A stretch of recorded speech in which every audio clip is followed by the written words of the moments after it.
So every now and then I see a particular deck or archetype or class that I want to delve into a bit more. And today I wanted to focus on Hunter and some of the more uncommon archetypes that you generally don't see on ladder. A lot of times you're seeing face hunters, sometimes mid-range. But there's some interesting builds here. One that I've played with a lot that is more of a control hunter. So I want to talk about kind of how it works. It's really here to mitigate whatever's on the board while presenting your own threats and milking the value of your hero power. So you'll see in matchups like Druid, cards like Deadly Shot, Hunter's Mark, they really let you take out those large one-off minions, but you can often do them in tandem with stuff like Freezing Trap, or also play something like a Knife Juggler, an Animal Companion, right? It's a very low curve, and I think you'll see that with Hunter. A lot of their most powerful cards are very low on the curve. Of course, once you get later into the game, there's some nice big stuff you can play with high mains, sometimes a Harrison. And Faceless is great on your opponents or your own minions if they're big, but it's really nice in combination again with the Deadly Shot and Freezing Trap, because you're able to make something big while taking out one of their big threats. But generally speaking, it plays a lot different than your usual Hunter because you're not being so proactive with it. You're being more reactive with your traps and your removal, waiting for them to do things while just kind of pressing your hero power over time. Of course, it plays out a lot differently if you're playing something more aggressive like Zoo. You want to get as much value from your Wild Pyromancer, Explosive Trap, Unleash the Hounds, but it's quite easy to do that because you've got tracking, so you can kind of cater how the deck is played to each matchup. But again, you're playing very reactively, try to clear the board, then get your own threats down and get enough damage to finally kill them. But there's two other lists that are sort of unusual archetypes as well. I even struggle with finding out what I should refer to them as. But we saw these in the NA tournament that we had this past weekend. So the first one here is from Crusher. Crusher, of course, been around the Hearthstone community for quite a while. Very talented player. I struggle, with being able to really define what this is. You'll see it's extremely heavy on traps. Hunter traps, very, very good in general. But you'll see that it's spread out across 4 different traps. So Snipe, very, very good against Rogue, able to kill pretty much all their minions, except for maybe like a beefed up Edwin. Of course, it's great on Gadget Sand, but really fine on other stuff. Misdirect, another great tool against Rogue. Sometimes Explosive can be okay versus Rogue, but again, Freezing Trap, another way that you can counter Rogues a lot of the time when they're sending damage to your face. So this list is really built to counter Rogues, but it does some different things as well. One that I think is really unusual, but worth pointing out, Captain Greenskin.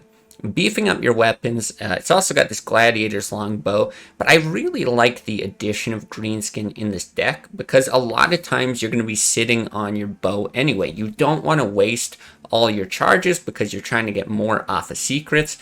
The fact that this leans so heavily into secrets makes Greenskin even better. You're just going to get tons of charges at potentially 4 attack, and of course it can work with the longbow.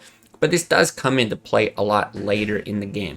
Now, this is an interesting addition as well because it goes beyond the Rogue matchup. This is now going to help with War Eaters. It's going to help a lot more with Druid and Handlock. Things that have large minions where you can't afford to take that damage, right? There's no healing in the deck. You can't be really, really slow about things or you'll die, really, if they've got just these big threats all the time. But again, using Deadly Shot and Hunter's Mark, just some removal tools, Deadly Shot specifically, that we really don't see a lot of, and I think Hunter's Mark underutilized with the Pyromancer here. I'm guessing the Leopardome is in here almost like a one-man hero power.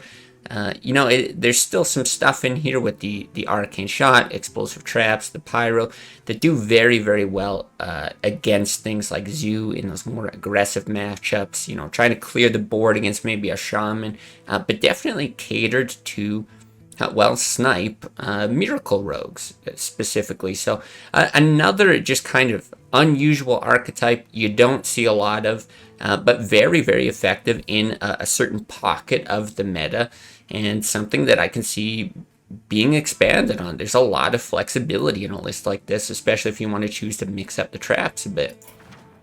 And that gets us into wdalin's Hunter list. So you're going to see some similarities with my list, some similarities with Crusher's list. This one is, I would say, almost more of a hybrid between mid-range and control. It's got a lot of the same tools with the Pyromancer, Hunter's Mark, Arcane Shot, Explosive Trap. All these things are going to be great at mitigating aggressive matchups. But here, only one copy of Unleash the Hounds, no Buzzard, no Animal Companion. We've got Jungle Panthers instead, and not even Houndmaster targets for it. So this is really just going to be a consistent way of being able to either push for damage or remove something from the board. Not a lot in the meta that is going to take out stealth minions. Of course, there's ways to do it. You'll see it happen occasionally. But again, you see Greenskin, Gladiator's Longbow, and this time with Dread Corsair, another card I just really don't see played in Hunter all that often. But in my experience with playing this deck in particular, it works really, really well. I've even seen lists that run, Captain's Parrot, that will pull these pirates, and if you combine that with Starving Buzzard, you've now got that beast synergy, which is worth mentioning. Kill Command as well, a great tool with a stealth minion that's going to be on board. You're going to more consistently be able to hit that, but this is a lot more well-rounded out, and plays out minions a lot heavier than the list that you just saw, right? Violet Teachers, Azure Drakes, great board presence. Curves out into high main, and that's where I say it's a bit of a hybrid, kind of depending on the matchup. Tracking, allowing you to grab cards that you need for those specific matchups. Do you want a high main or a longbow or something in those more control-heavy matchups against a warrior, a druid, something like that? Or are you desperately looking for an explosive trap, this one Unleash the Hounds, for something that goes a bit wider?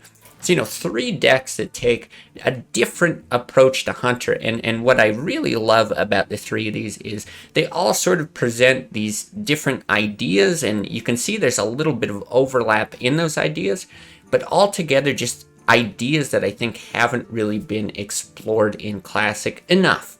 So I wanted to kind of highlight those. Maybe give a bit of encouragement for people on the ladder, or maybe even going into some of these tournaments that we're hopefully going to be hosting in the future, to experiment a bit more. Try some things from each of these lists, depending on that little pocket of the meta that you're facing. If you want to be a little more control-y, if you want to go into those secrets, or something that's maybe a bit more minion heavy, I think drawing inspiration from these 3 decks can give something really, really unique, and something that's really underrated that I think you can climb with out there on the ladder.